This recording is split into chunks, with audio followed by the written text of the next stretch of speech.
Hello, this is The Rog, and welcome to this episode of Minnesota Drummer Live, the very first live episode. I'm really excited, and on this episode, I have Brandon Commodore. Yes, indeed. Hello, hello. Welcome. Hey. So very excited to have you on. I'm excited to be here, man. This is cool. I appreciate you having me. Of course. Well, so you've been part of so many incredible bands, Mint Condition, Stokley, name goes on, List go on. But let's start with kind of a little bit about your history. What initially got you into wanting to drum?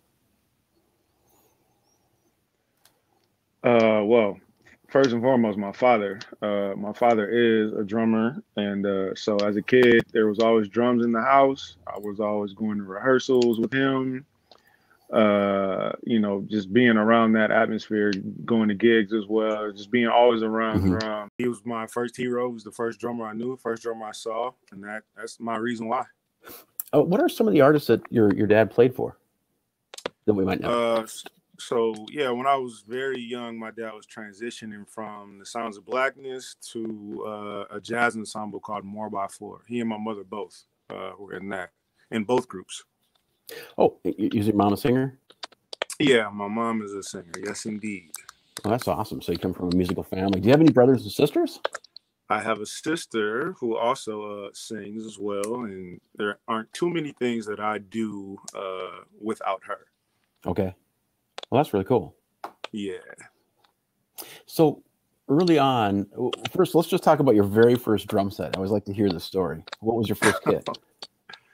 My first kit, well, I guess the answer technically is this little toy kit. I must have had at about 2 years old with a drumming monkey on it. But my first real drums were just, I don't even know if it was a brand. I feel like it was something you got of a department store. Okay. And it was this little gray drum set that had a kick drum, one rack, and a floor tom, and that's where I started. But my first big drum set was a Ludwig, an old Ludwig kit that I got from a very close friend of the family. Okay. Yeah. So did you use cymbals at that time? The reason why I ask is my first drum set, I had no cymbals for 3 years.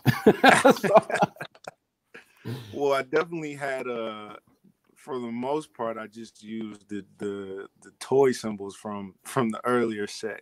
And then I would just start stealing from my father. So whatever he wasn't using, I would just kind of try to slip up to my set real quick. That's pretty much how all my kids went at the time. I would just take whatever he didn't have packed, and that would be mine now. Fantastic. That might still be true today, by the way. So did you get training early on, any studying aside from your father? Not early on, no. I was just playing around the house a lot, and I think my biggest training was the fact that my mom never stopped me from playing. I would drum for hours in the house, and she never said it was too loud. She never got tired of it. So for me, just being able to play all the time as much as I wanted to. I mean, there was obviously a certain time of night I would have to stop. But being able to play all the time and having drums in the house, that was the training for me. That was school. Wow, that's fantastic. Were you part of a school band? Yeah, always part of the school band as early as I could be. And that was a fun experience. For me in the beginning was well, I have a drum set at home, so why do I just want to play the snare drum in the band? I didn't want to play one drum at a time. Right. But eventually, my friends were doing it too. So that was always cool to be drumming with my homies. Are you in the marching band?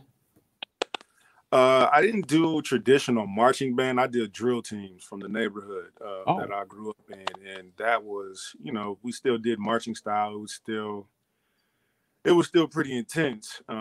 But I never did the traditional marching band because in high school, for example, we just didn't have that as an option. Okay. And then from there, after you graduated high school, how long was it until you went to the McNally School of Music, College of Music? Not long. I went to Concordia St. Paul for one semester, and I remember arguing with the band teacher there. Really? Like literally the first time I met him, we had a disagreement on some polyrhythms, and yeah, I asked my parents, how they would feel about me transferring and et cetera, et cetera. One thing led to another, and then Pops hooked me up with set me up with a conversation with Gordy Knudsen, and Gordy pretty much led the way into making it possible for me to make it happen. Yeah. Just got to ask you a question. Argument about polyrhythms. You got to expand on that one.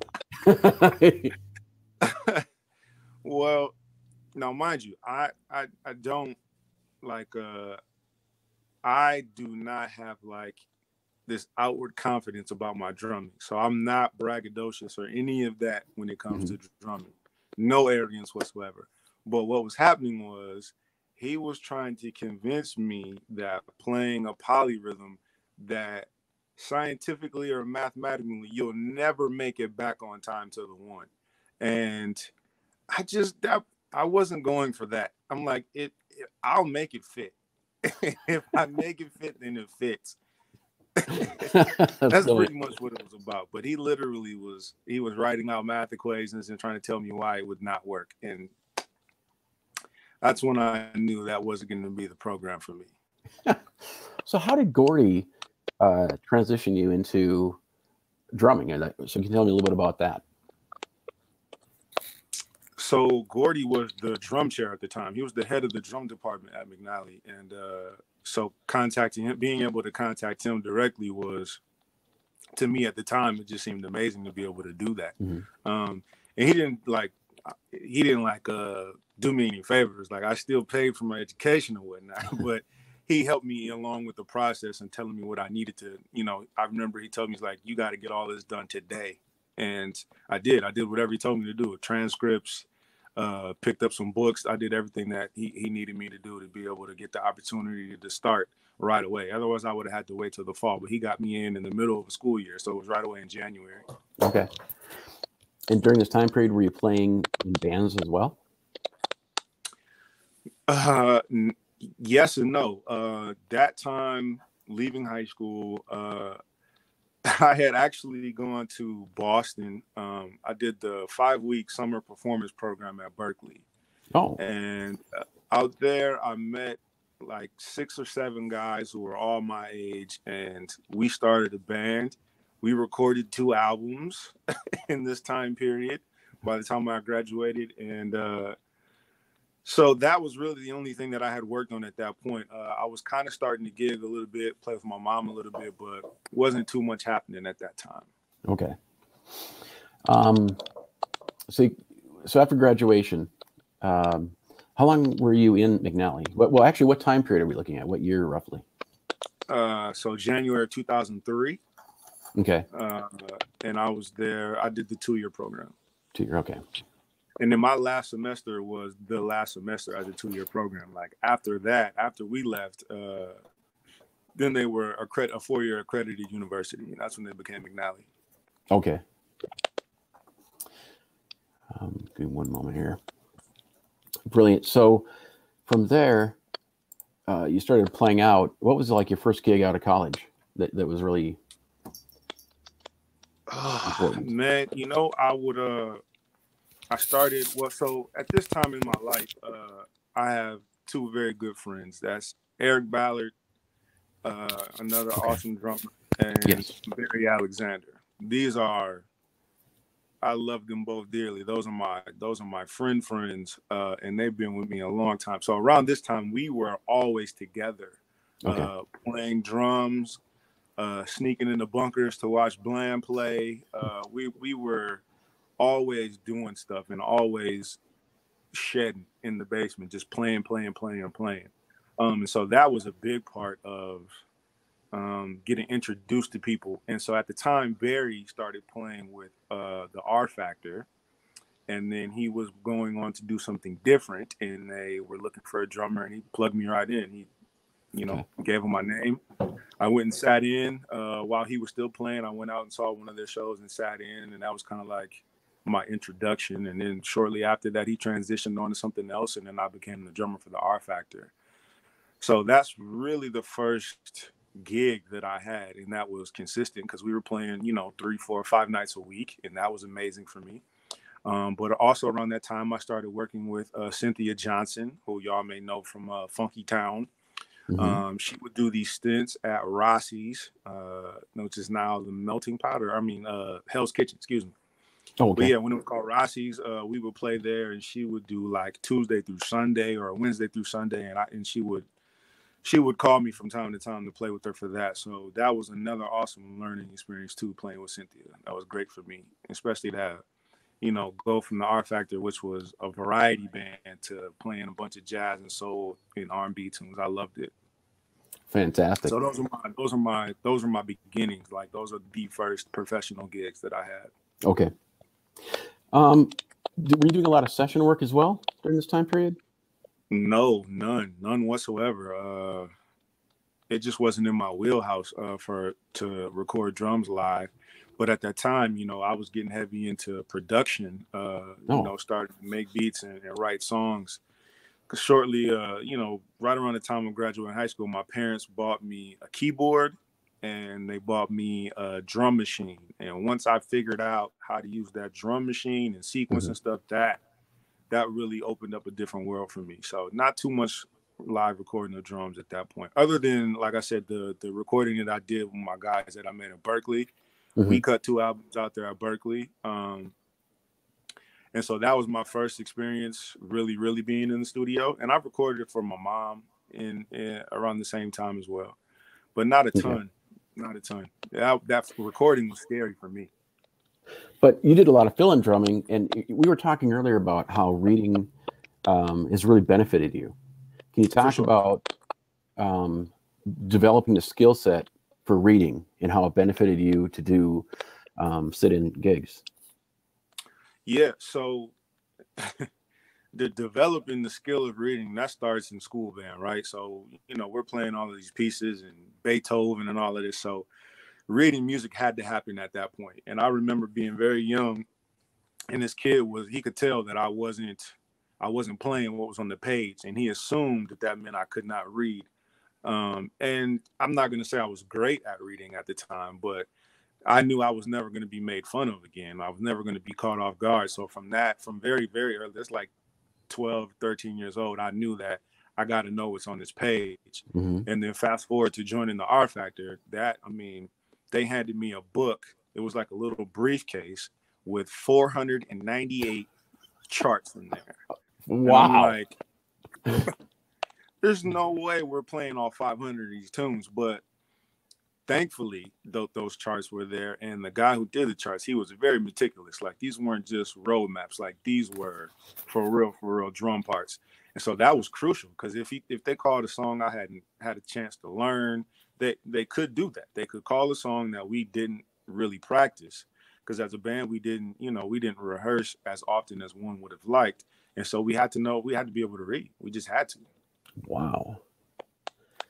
But the thing about reading is being able to stay sharp. It's like doing it when you don't have to, so that you don't lose that skill, because you can get rusty. And if you get on one of those gigs where you have to sight read, it's going to be a nightmare if you haven't done it in a while. Wow. Deer in headlights.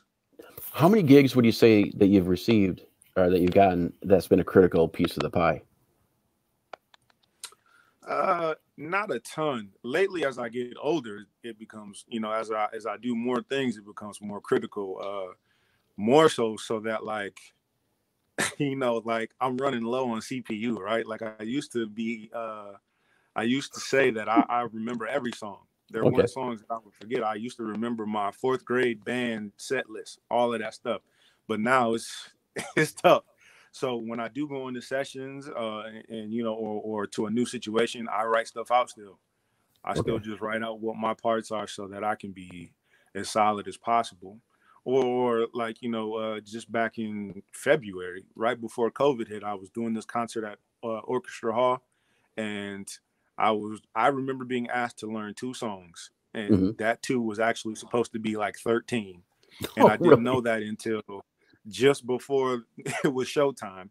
And I didn't have time to learn anything. And thankfully, another drummer who was familiar with that music was like, well, I've got the charts for this particular set of music. And that's what got me through. I had no idea what those songs were. Never heard them before, but thankfully I could read what was on the page. Wow. That's awesome. That's a skill I've never developed. Yeah. And I admire people who have that skill. It's got to be tricky at first to learn. Yeah, well, you know, man, it's really just desperation. It's like, what are we gonna do? How are you gonna get through this gig? How are you gonna play songs you've never heard before and act, you know, and make it sound familiar enough for everybody else? Mm-hmm. So that's where you got to rely on those quarter notes and eighth notes and 16th notes, man. Well, more recent years, you've been working with Mint Condition. That's a band that is a staple in Minnesota. Very popular band. How did you land that gig? And how long have you been playing with Mint Condition as a tour drummer? My first Mint gig was May 20th of 2008. Okay. But my relationship with that band goes long before that, right? So to me, it was, I mean, looking back, it's kind of not even, it's almost not fair how much my life led up to that audition. Like, I literally practiced hours and hours playing along to Mint records. So okay. I knew that stuff. I knew it very, very well. And whether or not I could play it like Chris or play it like Stoke, I'm certainly not saying that. I'm just saying the music itself, I was very well versed in it, and there was just nothing they were going to throw at me that I wasn't going to know. And I was fortunate enough to kind of get exposure to them. So like my father introduced me to Stokley when I was a kid, but what happens is when I graduate high school, me and my best friend, we decided we're going to do our little graduation party open house. And as a surprise to us, my parents had booked Stokley, the keyboard for Mint, which is Larry Waddell, Jeff Allen, who plays sax for Mint. They had like this little Afro-Cuban jazz band that they were working on at the time, and they played our party. And even though it wasn't Mint Condition, because the members of Mint Condition were there, the word went out that Brandon had Mint Condition at his party. And all of a sudden, a lot more people started showing up. So that was kind of the first time that Stokley heard me play, though. He offered me the chance to sit in with them and just kind of played for a little while. And then, so that started the relationship. We kept in touch, and he would come see me at McNally, and we would, in the drum practice rooms, there was always 2 kits set up. And so I would book time in the drum rooms, and he would come, and we would just go at it for a little while. And that just kind of led to, you know, staying in touch. And then, like I was talking about Eric and Barry, like we were relentless with going to see people. So Monday nights, we would go see Michael Bland play with the combo. Tuesday nights, we would go see Stokley in this Afro-Cuban jazz band called Johto. And then Wednesday, we were probably going to Minnesota Music Cafe to see who was playing with Jelly Beans band. Like, we were always out. And so just staying in people's face, you know, eventually Mint was in a situation where they were looking for a drummer, I think specifically who was in town and wanted to be an active member of the band, not just kind of a fill-in thing, but really be a part. And so they had auditions, and Stokley invited me, and I went, and that was that. Dude, I see. I'm just such a huge fan of Stokley. So before I knew Stokley was a drummer, I used to see him at Dr. Bombo's Combo quite often, and he was this amazing front man, amazing voice. And then he's almost a better drummer. I mean, like, so did you ever, was he ever kind of like a hero of yours at all, or somebody you looked up to as a player? For sure. Like I said, practicing to those Mint records, the stuff that he and Chris would do, like that just, they both really just changed the way drums were approached for R&B music, especially with, you know, at that time in the 90s when Mint was out, people weren't using live bands. Everybody's using loops and samples and things. And so the way that they came on the scene, it changed everything for everybody. I mean, and now we all know Chris Dave is like drum god, you know, everybody, that's a household name for drummers. So yeah, those were definitely heroes of mine. I mean, the Stoke, just, I think what it was for me is I couldn't believe how accessible Stokley made himself to me at the time. Because, I mean, he didn't have to. And I'm sure there were several other drummers or maybe see about him being a mentor. So the fact that he showed interest in me and spent time with me, that spoke volumes to me. And so definitely a hero of mine. I owe him a lot. That's fantastic. Did you ever feel self-conscious playing in front of Stokley? Oh, man. Listen. So when you work for somebody, or just being a drummer, playing for somebody who can play this already, like who knows what it's supposed to be and can do it correctly, like that is a different approach in itself. And he's very meticulous. Like, he doesn't just care about what I'm doing on the kick and snare. Stoke is very involved with what's happening on the hi-hat as well. Like, he cares, and that has really kind of what shaped and molded me as a drummer. Just working for a drummer, which is nuts, because at any given moment he could say, "I'll just play it, don't worry." That's like, that's the one thing I work to try to make sure never needs to happen, for him to feel like, let me just do it. Yeah, that would be horrible. That'd be horrible. So from Mint Condition, what came next? You're part of so many incredible bands. I mean, Minneapolis, I actually didn't know anything about. Was that the next gig, or was it becoming Stokley's band leader? Well, if you don't mind, there's a couple of things that I'd like to kind of touch on that led up to Mint real quick. Please, yes. Yeah, so as I was transitioning out of the R Factor, a big part of that was a band that I was in, a local band called Just Live. It was a rap group. It was actually a Christian rap group that decided to start working with a live band, okay? And once we started getting in rehearsals, we started to think bigger than just being a Christian band, because it just kind of puts you in a box, and we wanted to do more than that. And that, to this day, is, to me, that was one of the best bands I will ever have been a part of, and nobody knows who we were, but we were great. We were we rehearsed relentlessly. We actually were on the TV show that never happened. It was called Next Great American Band. It was a spinoff of American Idol, and we submitted our tape. They flew us out to Vegas. We played out there. I think Sheila E. was one of the judges. Great experience, but the show just didn't do anything. So anyway, so I was playing with this band, Just Live, and that kind of starts. That's the first time I'm a music director. That's the first time I'm now creating music for a purpose, and writing my own material and things like that.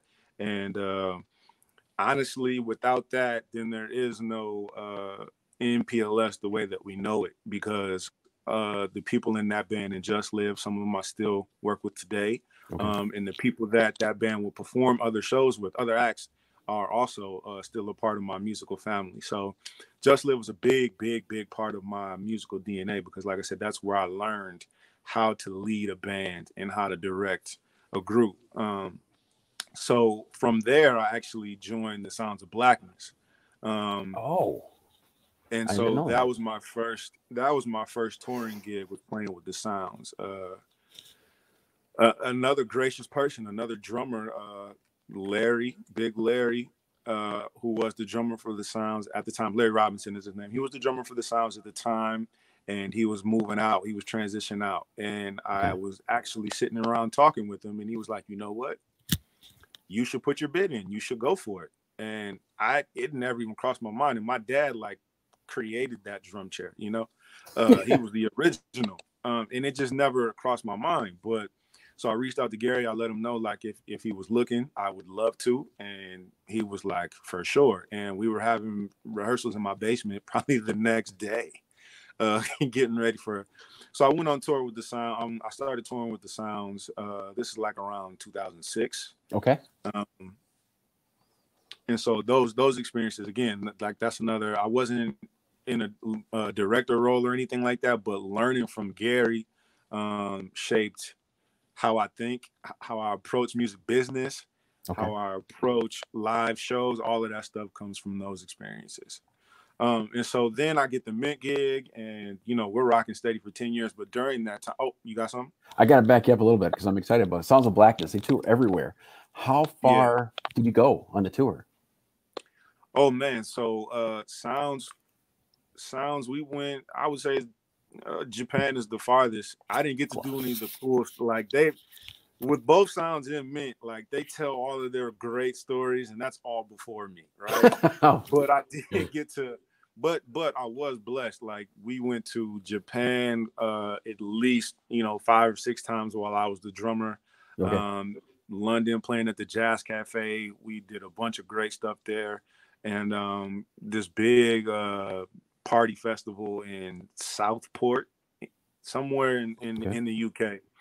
Called the Southport Weekender. We did that a few times, and that one was nuts. It was like performing at like 4 a.m. Oh, really? And people would literally be there partying and dancing with bands and DJs until sun up. So that was a great experience. Cool. Yeah. Great experience. And then can you speak to the music business? That's a part that so many musicians miss out on. Can you tell me some of the things, some of the skills that you learned about that? Well, so when I mentioned Gary, specifically Gary Hines, who was the music director of the Sounds of Blackness, right? So Gary was very much so a machine. Like we would finish shows and he would be the one to say, all right, I'm going to get my mind ready because we got to go do these meet greets, try to sell CDs. And so very quickly I caught on to what he was doing, and I would try to start like beating him to it. I would go and I would have the meet and greet area set up and already have decided how traffic was going to flow, because I hated when it didn't go right, if it got congested or whatever. So I just started to see the offstage stuff, and I would go early before sound check and be there when the techs were setting up because I wanted to know what was what. So I learned a lot from those experiences and just really paying attention to a lot and being a sponge. Okay. No, fantastic. And then you were carrying on there from Mint Condition. Thank you. Yeah. So, with Mint, like it's tough to be around them guys and then not like be as, try to be as best as you can be, because every one of those guys in that band, they could go home and make their own album any day of the week, and they can engineer it themselves. They can record everything, and so I'm like, man, so I started investing into, my own recording equipment. And as I mentioned, that band Just Live, one of the guys in that band with me, he hit me up one day and was like, yo, we have to find a way to keep making music together. So him, myself, and then another friend of mine, David Billingsley, a keyboard player, we started our own production company. Okay. And we started making music and trying to shop songs to artists. And that led to us getting our own studio space. We rented an office space and we totally renovated and converted it into what was called the Boombox, the studio. And to pay for that studio, we started performing live. Okay. And that is where the band was born. So our original name was the Boombox. And our goal was really to just be able to, afford the studio and studio equipment. So what we would do is we would put a band together, and then we would always hire a guest solo artist to sing the songs or whatever the case. And so, I just reached out to Bunkers like, hey, I got this project, and, I had to drop the Mint card. I'm like, yeah, I'm the drummer with Mint Condition, and I really want to play. and they were willing to give us a shot. And so we started doing that, and, just predominantly doing covers. And then that grew into them asking us to be a resident there. And so we were the Wednesday night band at Bunkers for a little over a year. And then we decided we didn't want to be a cover band. We wanted to write our own material and perform our own material. And then that's how you get MPLS, right? So we started as Boombox was a cover band. And then for legal reasons, we found out we could not use the name Boombox. Okay. And so we changed to MPLS, and it just made sense at the time. We had to do a name change. We had 2 new members in the group, and we were deciding to write and record our own music. So, boom, MPLS is born, and we started out right away recording material and writing material for our our debut album, which was called Hello, which we released in 2014. I missed that. I got to check that out. Oh yeah, we put out our album in 2014. Recorded right here in Minneapolis at River Rock Studios. At the time, it was called Waterbury. Shout out to Eric and Kevin and those guys over there. I also did a little bit of recording at Stokes' crib. And then I also, was getting heavy into working on my own, setting up my own recording space at home. So now you have Hello. Okay. Wow. What's the name of your studio again? Your home studio? I'll get it wrong. Little Purple Room. So how can people, like, if they want to work with you, how can they get a hold of you? Well, so I'm on all the social media. You can shoot me a message on Facebook. My Instagram is there, Brandon Commodore on Instagram, or you can go to the production Instagram. I haven't posted a ton of work there on there yet. Mm-hmm. I'm really excited though about the stuff that MPLS is getting ready to release in a few weeks, and so I'll be a little bit more active on my on the Little Purple Room page on Instagram. But yeah, I'm around. They can all my email and social media is happening, and I answer all the time. I answer right away. How extensive is your studio? So what's your studio like? Your production house? Well, yeah. So just a quick backstory. Like the Little Purple Room came from when we had our studio, we painted our vocal booth purple, right? Okay. And I don't even know why that happened, but we painted the vocal booth purple, and I discovered that's what made me most creative. The color purple was my creative color. Okay. And so when I finally got a space to set up my own home production, I painted that room purple. And that's where a lot of that album came from. And that's a lot of music I have to this day came from that Little Purple Room. And that's where the name comes from. Okay. But now I'm in a little bit of a bigger space and I did not paint anything purple, but everything in here is purple. As you see my purple couch back here, the purple painting on the wall. But yeah, that's just the color that speaks and lights my creativity. Okay. But now, so in my home studio now, I have just about everything that I need. I've got the drums set up; those are always ready to track. I got a bass. I have a nice little Strat that David gave me. We got a couple keyboards, and my newest addition is this very large B3 organ that I wish I had more space for. But yeah, I've got everything here. Fantastic. Nice. Yeah, I'm good to go. So from there, you became the band leader for Stokley. Yeah. Please explain that, because that has to be a massive thrill to be respected like that, to be respected by one of your inspirations. For sure. Because I mean, when I was made aware that Stoke was doing a solo project, I didn't know what that meant for me. I didn't know if I was, because he can hire whoever he wants to, and if he didn't choose me, I would have totally respected that. Like, so anyway, Stoke calls me and he said, "Hey man, I don't know what you've heard, but I'm gonna release a project and I'm gonna try this solo thing. And I'm wondering if you'll, stay with me and work with me." And I said, "For sure." And then so the next conversation was, who's the band going to be? And, for me at first, it was kind of overwhelming to think about because, one, I didn't want to just automatically throw my people in there. I didn't want to seem biased. I wanted to prove that I was able to do the job as a professional and not just be like, oh, well, whoever's with me, that's who's coming, Right. And so, we auditioned quite a few people, and everybody we auditioned was amazing, and it was just really about, and this was another learning experience for me. And at this point, I had been calling myself a music director for, many years at this point. But what I learned in this process was it's not about who's the most talented, which, I mean, we always know that, but Stoke was very much concerned with any musician's natural tendencies, what their inclination was, like how do they fill up the space, what are their natural, ways they respond to certain pieces of music. And that opened me up a little bit. It made me look at these auditions a little differently. And you know, some people who I thought, you know, I can't wait to play with and like it just wasn't a good fit. Not that they did anything wrong or that they played bad at all, but just it just didn't have the chemistry. And so eventually, what I tried not to do is exactly what happened. So my sister's with me. My sister's with me, but she auditioned. I auditioned 9 background singers, and she was one of those 9. And you know, Stoke liked what happened. He liked the energy, and and so she was one of the first to be hired as a background singer. David Billingsley is one of my best friends in life, an amazing keyboard player. He wasn't even a part of the keyboard auditions.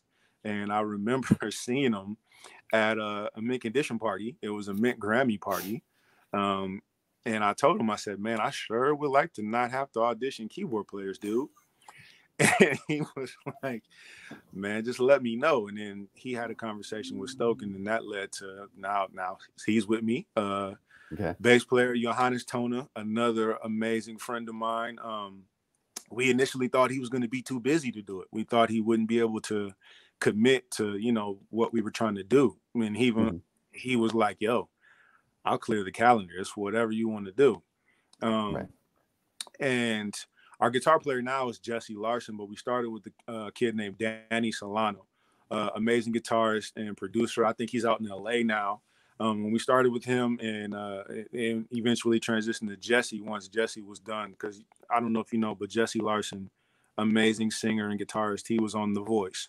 So when he finished taping his season of The Voice, he came back home, and it was only going to be too long before I'm like, yo, come on, let's go. And so we got we got Jesse, and so now I'm surrounded by everybody that I was familiar with, people that I've been playing with for years. People who know me, trust me, respect me, and vice versa. And that's really how it came about. I mean, and I'll say this to really answer your question. Stokley is the music director, right? Stokley is the brain of it all. And I'm really just there to help assist. You know, and so like if he's not coming to rehearsal or if he's not coming to sound check, I still got to make it happen. I coordinate all the rehearsals. I make sure the band has all the music they need, all the information they need.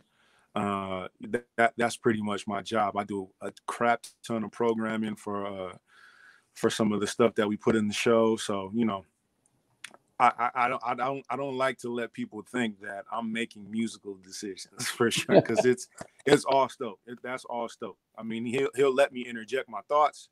And, you know, if I feel strongly about something, he certainly will respect that. But at the end of the day, this is his music. And, you know, it came from his brain and his body. So that's what it is. So I don't like, even though I'm technically the band leader or the music director, the buck stops with him on that. I just try to be as helpful as I possibly can to make things easy for everybody. So did I see this right? Did you perform on Jimmy Fallon? Yeah, absolutely. For sure. So what was that experience like? Man, you know, it was awesome, man. At the time, like, that was just a very exciting time in life for me. Just being a touring musician and being with such a well-respected band and working with such a great group of guys. Like, I can't say enough about those guys. So that time was really cool, man. And that was really my first television experience on that level was the Jimmy Fallon show. And the cool thing about that show for me was that was the very first time I played my those drums that I played that night. That was the first time I played those. That was they were shipped to me from the Risen shop to the Jimmy Fallon show, and I took them out the box and played them that day. Wow. Yeah. We'll talk about Risen in a little bit because I got to talk about gear. I'm a gearhead. Of course. So just for fun, what is the background environment on a show like Jimmy Fallon? I mean, like do you go there like at like 3:00? Or actually, I suppose it's filmed at 3:00. But like, do you go there earlier, do a warm up, or do you literally just walk out there and you go? Man, we were there at 8 a.m. on the set.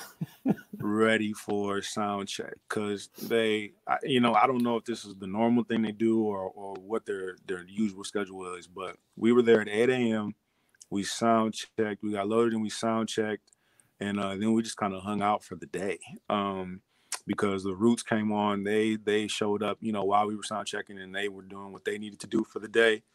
It was like, I think Weird Al Yankovic was the guest that night, and so he was doing stuff with the band, so they needed to rehearse. So like all this stuff was happening, but it's so much stuff like that goes into it, and you're kind of isolated in your dressing room a little bit. So it wasn't fast paced at all. It was really chill, and honestly, I don't know if anyone's ever really talked about this, but like, man, we would have our best performances if we spent the day together. Right? Okay. Anytime we were locked up in the room together for that many hours, it always, in my opinion, led to a great performance from the band. And so that was one of those things. I got a couple like videos hanging out in the dressing room, playing banjos and beating on the keyboard in there, like just being silly. Yeah, we had a good day. That's fantastic. So, got to ask you, did you get a chance to meet Questlove? Yes, I did. But I had already met him before that. But that did not make it any easier to play in front of him, though. That did not ease the nerves at all. But I had a chance to meet him up in Philly, maybe a year or two before that. He heard we were in town, and on the rare occasion that I got Stokley to come hang out, we were going to this jam session, and somebody told Quest we were coming. And so when we pulled up, he was there waiting outside, and he told Stoke, he said, listen, I don't go anywhere. I don't even drive. Everybody who knows me knows I don't drive myself. But when they told me you were coming here, I got in my car and I'm here. And and then so, I introduced myself, and he said, no, I know who you are. And that made my whole year right there. No kidding. Yeah. So seeing him again at the show, it was just kind of a quick catch up, and he had a lot going on that day, so we didn't get to spend a lot of time. And coincidentally enough, I don't know how much you know about Quest and how hard he works, but when he finished taping that day, we all left, and he went and did a gig at the Blue Note, and it was a phenomenal band. It was Quest, it was Booker T, and Eric Krasno from with Lettuce and Soul Live and them guys on guitar, and I think Christian McBride was playing bass. Amazing bass player, by the way. And so they were playing a couple sets at the Blue Note, and I remember telling Stokey we ended up going down there. So after we taped the show, we go to the room, change, and then we go down to the Blue Note, see Quest do a whole show, and then I'm looking at Stoke like, bro, we're about to miss our own performance on TV. So we jumped in the cab, and the cab is speeding to get us back to the hotel. And I remember I got in my hotel room just in time to see me count off the song. And so I sat in the room and watched that Jimmy Fallon performance that night, just like everybody else. Wow, that's so what a fantastic day. You know what I mean? Yeah. Absolutely. Like I said, man, that was just a great time. Very happy and exciting time for me as a drummer. I mean, because right after that, we started touring with Prince. That was the beginning. I think, honestly, that's why they let us on the show, because we had that on the resume. We're getting ready to go on the road with Prince. So, well, I mean, Questlove, I don't know if he has anything to do with it, but he's such a huge Prince fan. Absolutely. I met him one time. We didn't get a chance to talk drums, though, unfortunately. He was DJing, but it was at Bobby Z's Heart event. Yeah. It was at the very first one. Bobby asked me to film it. Yeah. Okay, yeah. So I filmed it that night, and it was a cool night. But I was so bummed out because I thought Prince was going to come on the stage. I heard he showed up, but he just didn't go on. Yeah, you know Pete, man. Actually, I don't know Pete. Anyway, sorry. Didn't mean to, shove off to the side. So let's talk about NPG. So how did that come about? You playing for MPG? That's brand new. And honestly, I don't know how it happened, man. I've known Morris Hayes for a long time due to the shows we would do with Prince when I was playing with Mint. But I never knew if he had ever paid any attention to me. I didn't know if he knew my name. I didn't know any of that stuff. But when he saw me, he was always very, very kind to me. And I remember that a lot. I remember the guys who I look up to and when they're kind to me, because that it doesn't always happen. You hear a lot of people meet their heroes and it doesn't go well. Right. And so anyway, I would always reach out just to stay connected to Morris, you know. I let him know about when my band released our music and, you know, make sure he had heard it at least, and things like that. And so this past, I think it was November, October of 2019, he reached out to me and said, "Hey, man, call me when you got a second." And I did. And he was like, "Listen, you know, we want to see if you'd be interested in working with us." And maybe a week or so later, we were playing the show. We did a Bernie Sanders rally at the University of Minnesota. Okay. And that was my first time working with and performing with MPG. So I saw Bernie had the MPG drum head on the wall in one of his promo shots. Exactly. So did you give that to him, or? The band did, yes. Yeah. I was not. I had actually that night. I actually left. I was leaving before everybody. Thankfully, I didn't have to load out any gear, so I had my sticks in my hand, and I was trying to get home to do bedtime with my daughter. Okay. And as I'm walking out, I get stopped by Bernie's people because he's coming out and they want the hallways clear. But somebody recognizes that I was playing with MPG, and so they hold me there. And so he comes out and they introduce me to Senator Bernie Sanders, and I get to shake hands with him and take pictures. And he talks about how much he loves Prince's music and things like that. And he was on his way to go see the band and take pictures, and I was on my way out the door. So I did get to meet Bernie. I did get to, you know, catch up with him for a quick second, but then he went and kicked it with the band after that. Okay. Yeah. But we've done a few things with him. We can't always do it as MPG, but we've done a few things, a few shows now with Bernie. Oh, okay. I didn't realize that. Okay. Yeah. So if you can't answer this question, that's fine. But I just have to ask the question. Why isn't Michael part of MPG? So Michael is a part of MPG for me. He's always going to be MPG to me.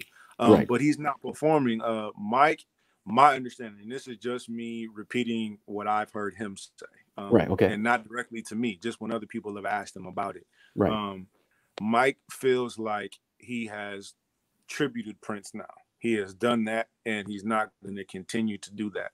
And so he kind of wants to leave that where it is. And his main focus for a long time now has been Soul Asylum, and he loves that. And they work a ton. They, you know, they play a lot. When they go on the road, they go. Right. So that, you know, that's just kind of where his focus is. It's not that he has a problem with anybody or any of that. It's just not what he, you know. I think losing Prince affected everybody differently, right? And for him, it's just like I can't keep going back and playing that music. And that's just my opinion of what I've heard him say. It makes sense. He's an upstanding guy. I just, absolutely. You know, I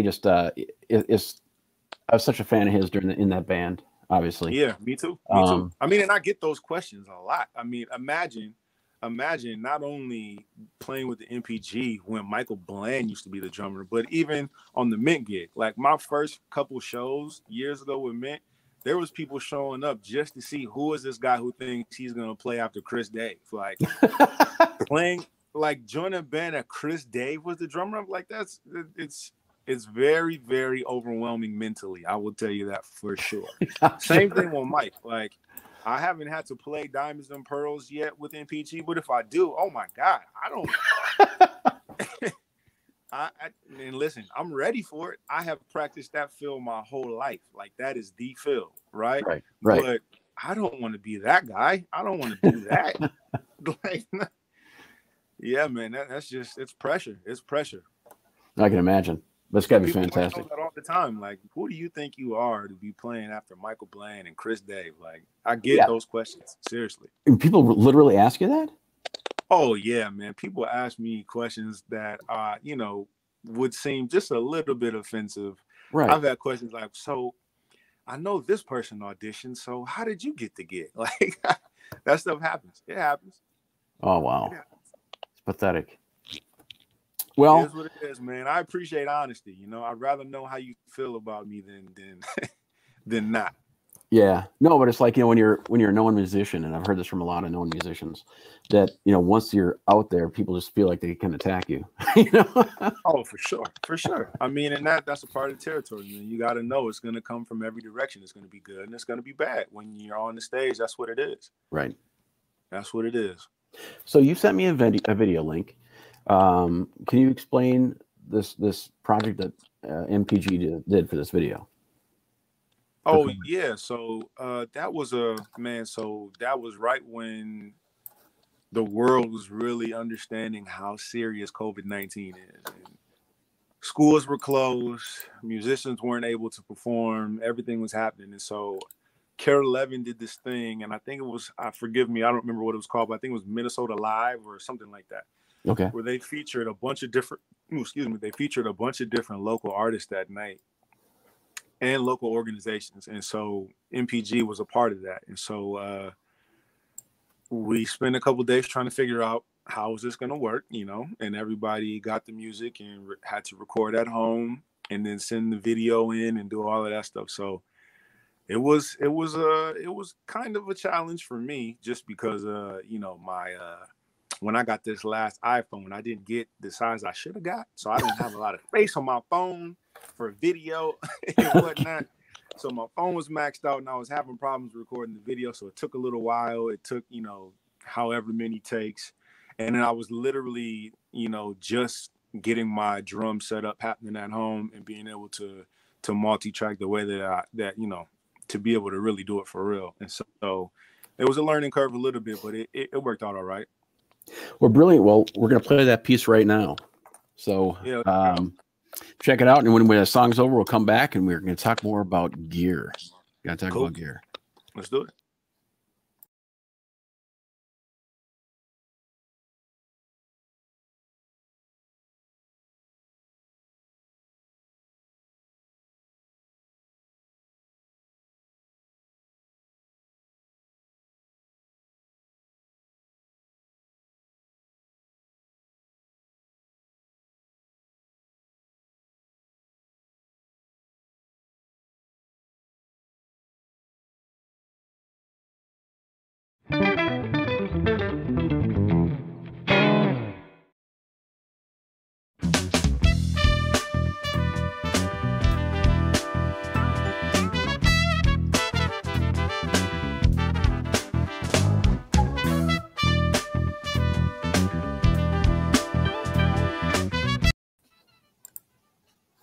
Whoops.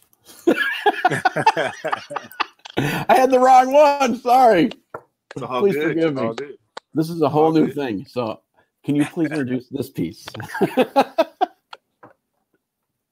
Yeah, so that one, a friend of mine, David Feily, an awesome guitarist and musician here in the Twin Cities. He started this thing called the Quarantine Sessions, or Telefunk, I think is what it's called. And he reached out and asked if I wanted to play. And I said, absolutely. It just so happened that, thanks to the MPG situation, I was already set up for that type of thing. And it just gave me a chance to keep working on that, keep getting my recording chops back up and working out this video thing on my phone. And so, so I sent him the drums, and then he reached out to the trumpet player. It just grew from there. But he has a whole series of those. So it features some of everybody. Everybody's doing those David Feily sessions. Well, brilliant. So I'm actually going to stop it now and I'll play that actual video that I got it queued up. So here we go. We'll get it right this time. Absolutely.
All right. Brilliant. That was awesome. Thank you, man. Appreciate it. So what I'll do right now, how about if I follow up right now with the MPG? Since I got that queued up. Absolutely. Song everybody should know. Yes. I just want people to see a little bit of your playing. It's just fun to see you play. Thank you, man. I appreciate that. All right, here we go.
Great to see you guys play. So with that, so you sent in all your parts separately and they linked them up in post?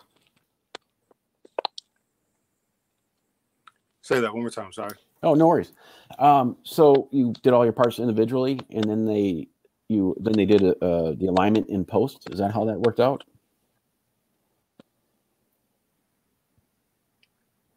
Man, I'm having a hard time understanding. It's breaking up a little bit. Okay.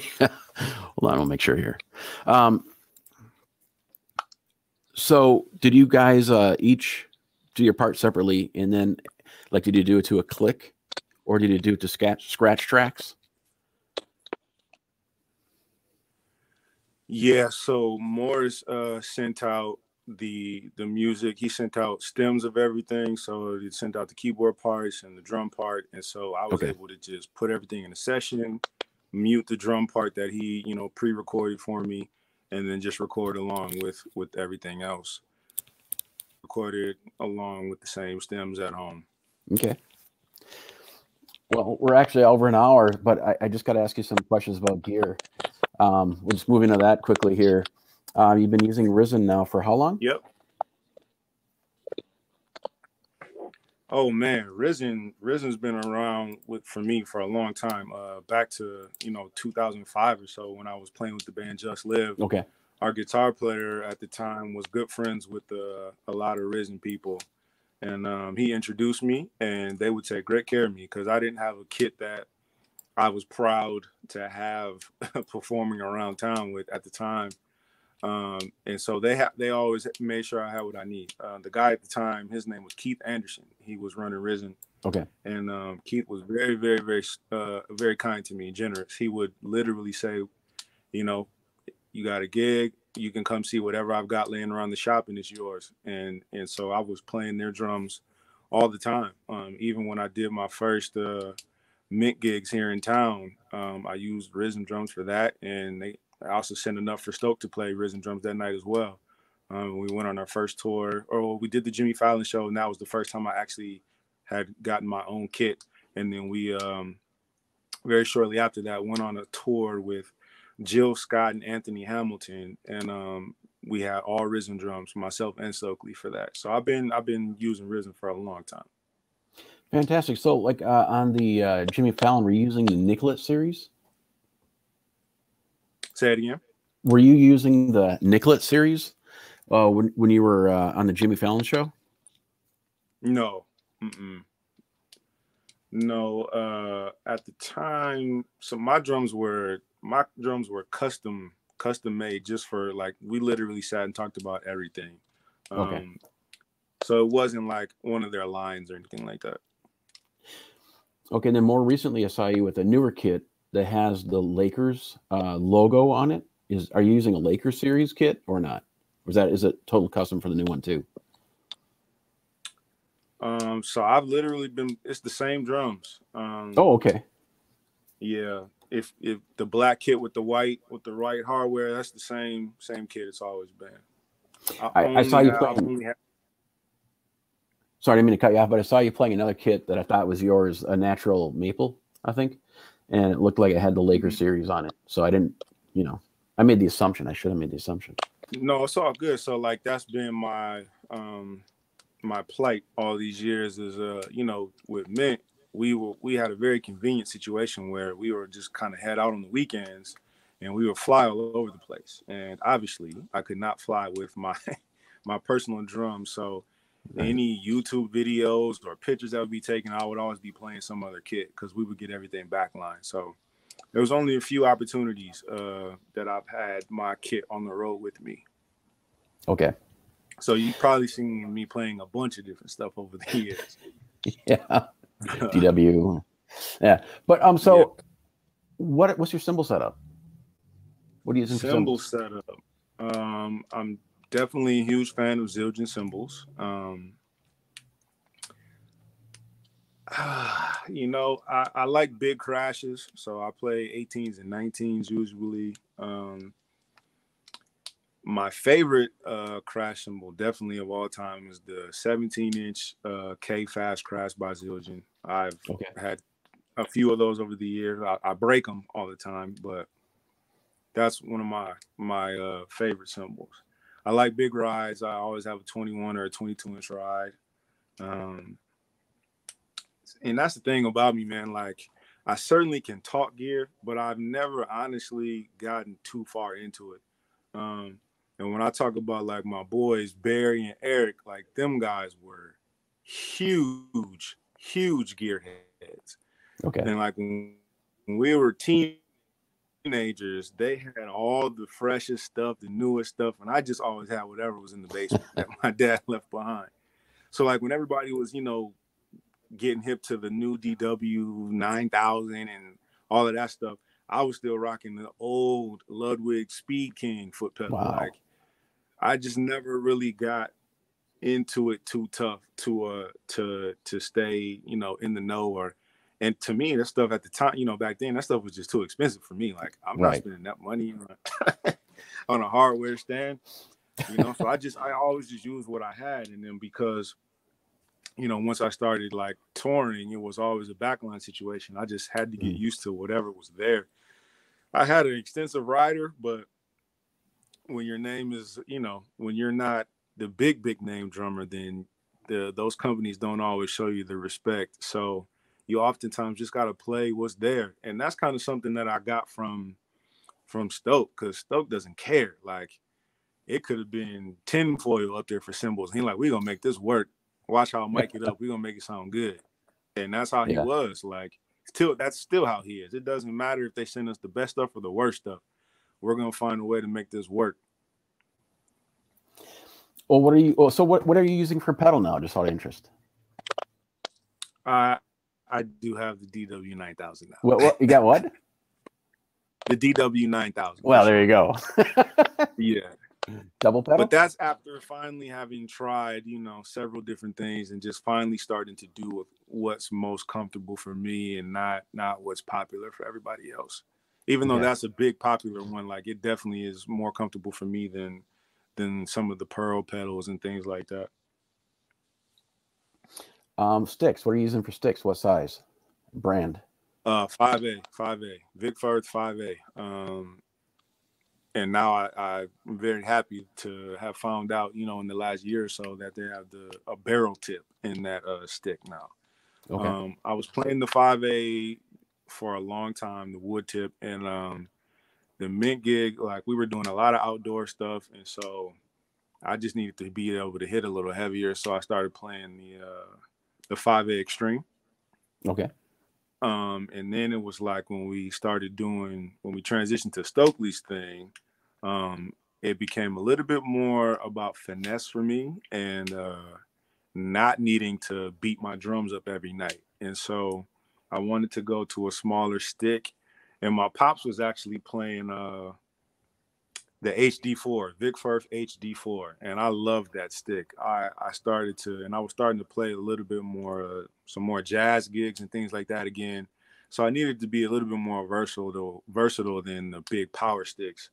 So I started playing the HD4s because something about the regular 5As just didn't feel right at the time. And then somebody said, try the barrel tip 5As, and I did, and boom, match made in heaven. I love them. Brilliant. I emailed Vic Firth right away and said, I need all of the barrel tips that I can afford. And by the way, can I get an endorsement? No. Oh, I am endorsed. I am endorsed with the Vic Firth. Oh, you are? Okay, I missed that. Yes. Okay. Yeah, I am. Brilliant. So after you left, you're using like an Octapad, right? Or I don't know what you're using. Yeah, SPD. Yep. So what do you use that for specifically? So in the Mint show, the SPD, I would only just use like claps and snaps, and a few samples, just, specific things from their albums that I could pick up that I know that, the audience would recognize or want to hear. Mm-hmm. So I would do stuff like that on the Stokley gig. Just my SPD gets a little bit more use. Still the same approach with the snaps and the claps, but I'll also use it to trigger Ableton on the laptop. Okay. So I have everything MIDI connected, so the SPD can start and stop the computer. Okay. Yeah. Brilliant. And then I got to ask about heads. What are you using? A brand specific? Oh yeah, I'm Remo 100%. Okay. I ain't knocking anybody else, but I love Remo heads. What's your favorite series of them? Coated Emperor on the toms. I've tried a bunch of different things on the snare. I've tried a bunch of different things on the kick, and on the kick drum, honestly, a lot of times I'll use the Aquarian Super Kick. Okay.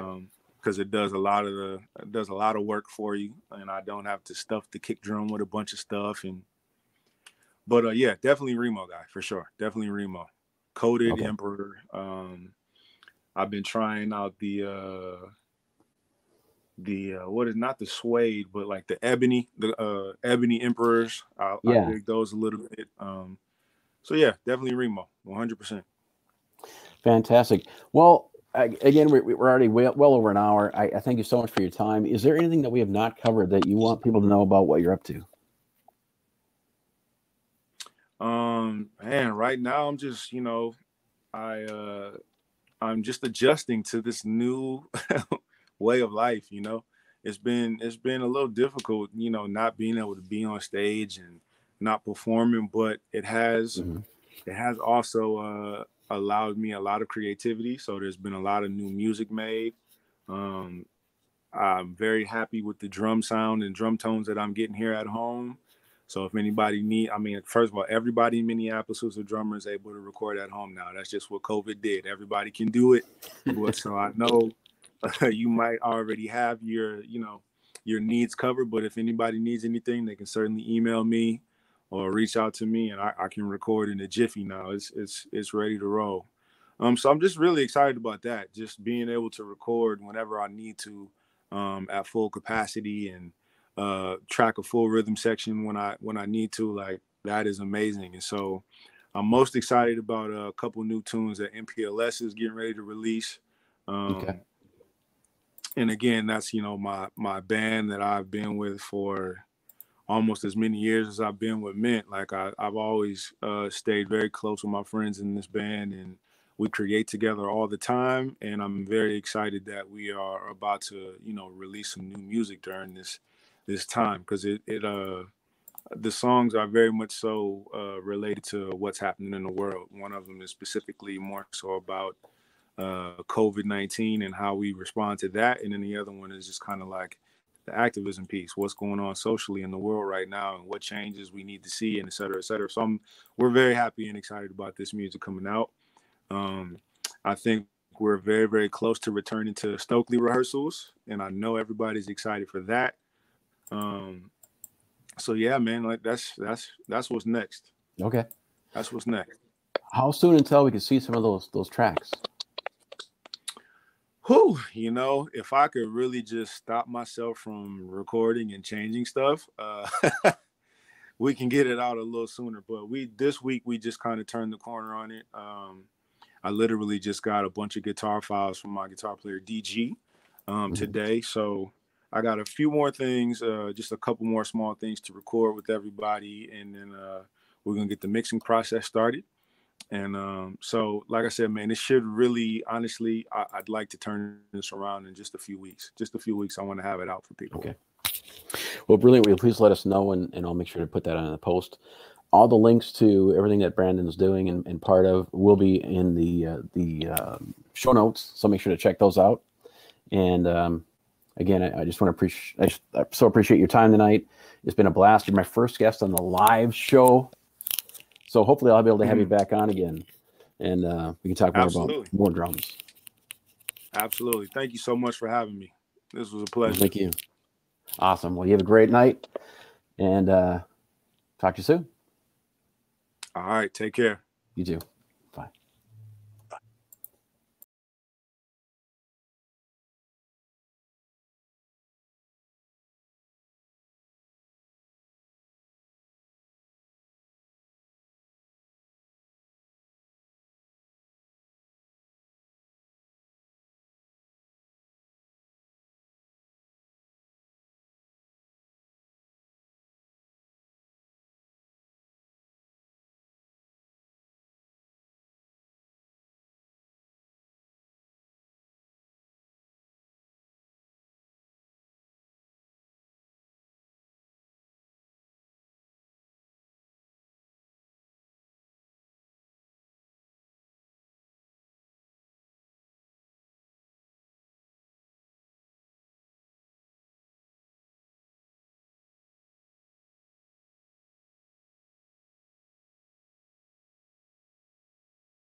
Opening beats provided by Alec Tackman. You too can own this fantastic multi-volume library of live drum loops and samples. Whether you're a drummer looking for new ideas or you know a songwriter looking for a drum loop library, this is the library you're looking for. Support a local musician and drummer. Go to Alec Tackman's website.